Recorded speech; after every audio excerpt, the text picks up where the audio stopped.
fait, donc à minuit et demi, les secours ont été appelés pour un violent feu de maison avec explosion. Lorsque les premiers intervenants sont arrivés,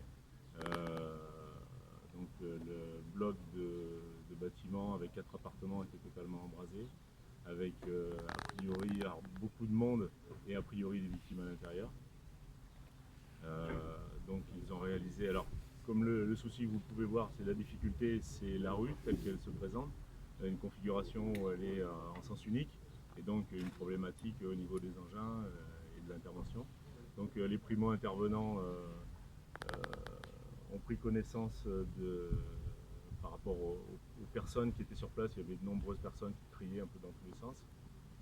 Et donc ont établi 3 lances dont une sur échelle pour permettre la progression du personnel, pouvoir faire les sauvetages, éviter la propagation. Donc il y a eu 3 lances, dont une sur échelle.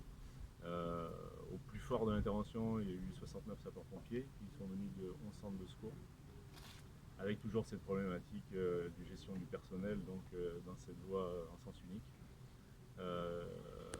11 victimes ont été traitées, une donc en urgence absolue qui a été transportée sur Bordeaux aussitôt et qui a été sortie par la première équipe arrivée sur place du premier fourgon inanimée en urgence absolue.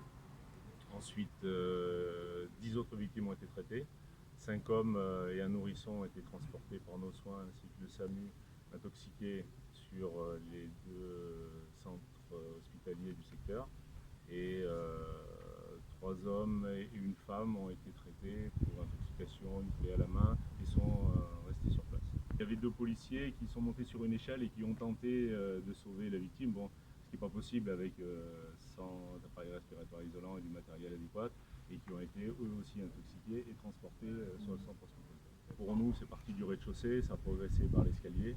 Après, ça fera l'objet. Une explosion avant notre arrivée, nous on n'en a pas constaté, ni même par les dégâts. On a sorti une bouteille de gaz lors des déblais qui, elle, n'avait pas été impactée.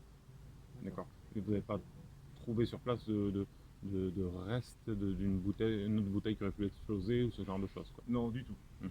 Du tout. Et aussi la problématique qu'il y a eu, c'est comme voilà, on n'avait pas de notion du nombre de victimes, il a fallu faire une reconnaissance approfondie donc, dans des lieux assez difficiles. À quel moment l'incendie a été maîtrisé à peu près?